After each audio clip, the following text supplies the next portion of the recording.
दिवसापूर्वी निर्णय घेतला असता तर यावं लागलं नसतं असंही वीरेंद्र पवारांच्या वकिलांनी कोर्टासमोर मांडलं। तर 4 आठवड्यांना आता याबाबत पुन्हा सुनावणी होणार आहे। मराठा आरक्षण आंदोलनासंदर्भातील सुनावणी 4 आठवड्याने होणार। सर्व प्रतिवाद्यांना प्रतिज्ञापत्र सादर करण्याचे निर्देश कोर्टाने दिलेत। पुन्हा एकदा या संदर्भात 4 आठवड्यांनंतर सुनावणी होणार आहे।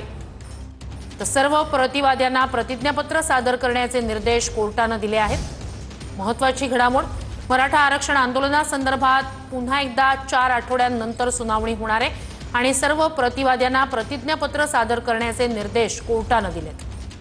तर मराठा आरक्षण आंदोलनासंदर्भातील याचिकेवर 4 आठवड्यांनंतर पुन्हा सुनावणी होणार आहे आणि सर्व प्रतिवाद्यांना प्रतिज्ञापत्र सादर करण्याचे निर्देश कोर्टाने दिलेले आहेत।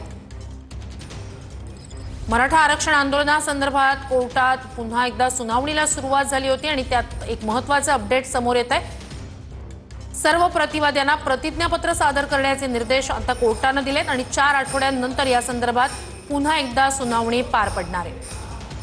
सर्व प्रतिवाद्यांना प्रतिज्ञापत्र सादर करण्याचे निर्देश कोर्टाकडून देण्यात आले आहेत। तर प्रतिज्ञापत्र सादर करण्याबाबत कोर्टाने आदेश दिलेले आहेत आणि 4 आठवड्यांनंतर या सगळ्या संदर्भात पुन्हा एकदा सुनावणी होणार आहे।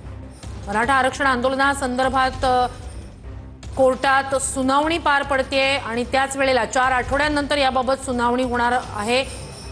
सर्व प्रतिवाद्यांना प्रतिज्ञापत्र सादर करण्याचे आदेश आता कोर्टाकडून देण्यात आले। मराठा आरक्षण आंदोलनासंदर्भात